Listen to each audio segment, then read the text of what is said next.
How is everyone doing? This is Joe with Ohio Wood Burner, and we have been super busy with production, and I'm just going to show you here real quick what I've been doing. I got these are 4 cords. This is mostly maple and ash and beech, and then heading on up the road we got cherry,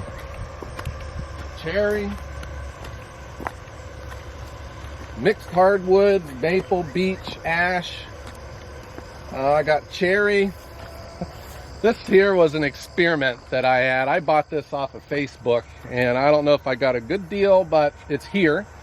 But you can see the difference between, purpose-made firewood and then maybe firewood that was a side hustle for someone. This is as far as I got. So this is, I think this is 4 cords in these 2 rows. So my plan is, to use the timber road for loading.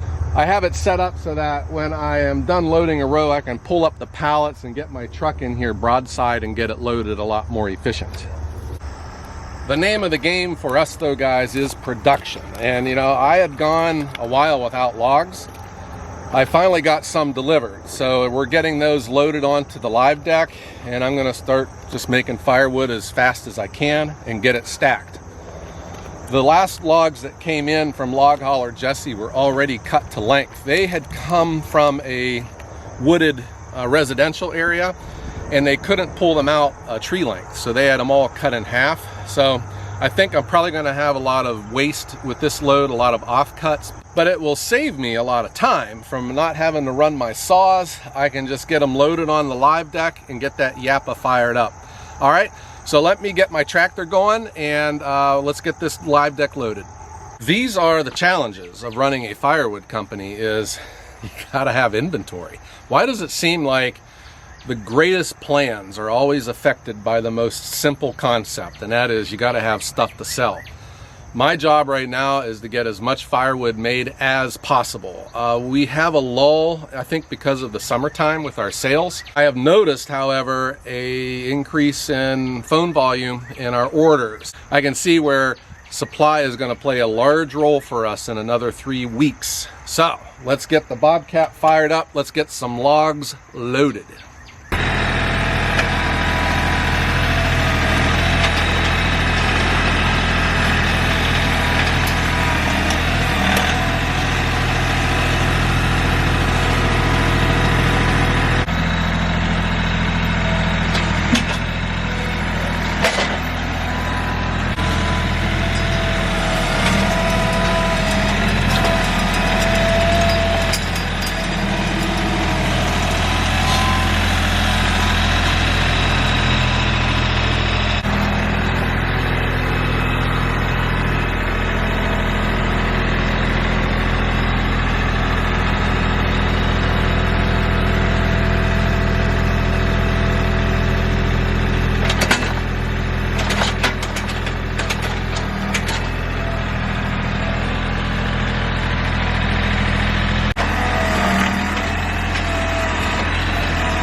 The max diameter is 14 inch, and I think this one will fit.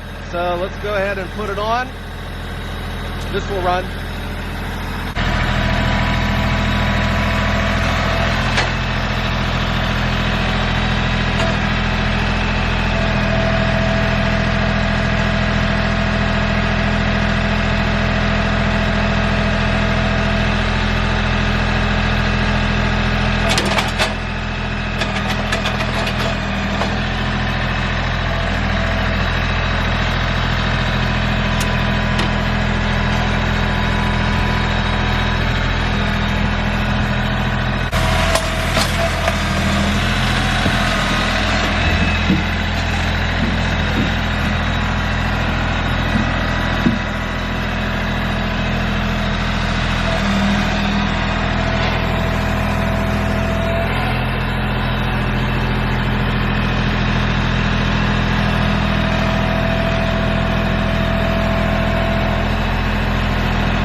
I know you're asking, why am I being so delicate and ginger with these logs? I have a reason. I got an enormous hornet's nest that's built into the side of the live deck, and I was going to spray them, but what I had learned over time was if I didn't bang the logs and I took time and was a smooth operator, the hornets stayed put. If I let one bang, got sloppy, they would fly out and start swarming. So I'm using them as my barometer on how well I'm doing. So take a look at these wasps over here. Mother Nature provides, so you take advantage of it. So let's keep an eye on how smooth I am and if I don't have any hornets coming after me.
I think that's enough for today. This is probably a half cord, probably a little bit over a half cord.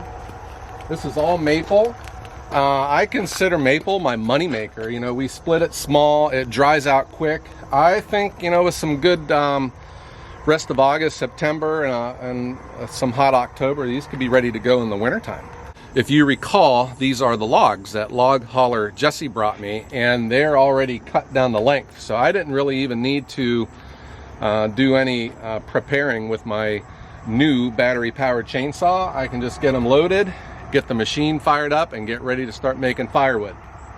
I want to thank my friends, the hornets, for number one, not stinging me, not chasing me off the tractor, but also for making me a better operator. I mean, who would have thunk, that Mother Nature could send something so mean and angry, but I can use it to improve myself.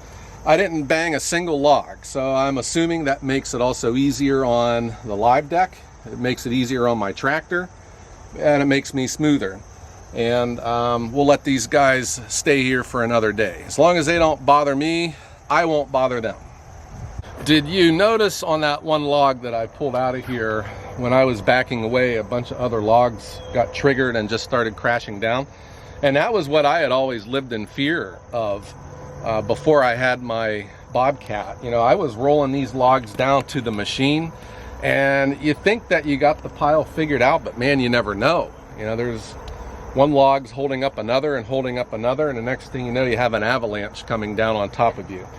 That was always my fear for safety.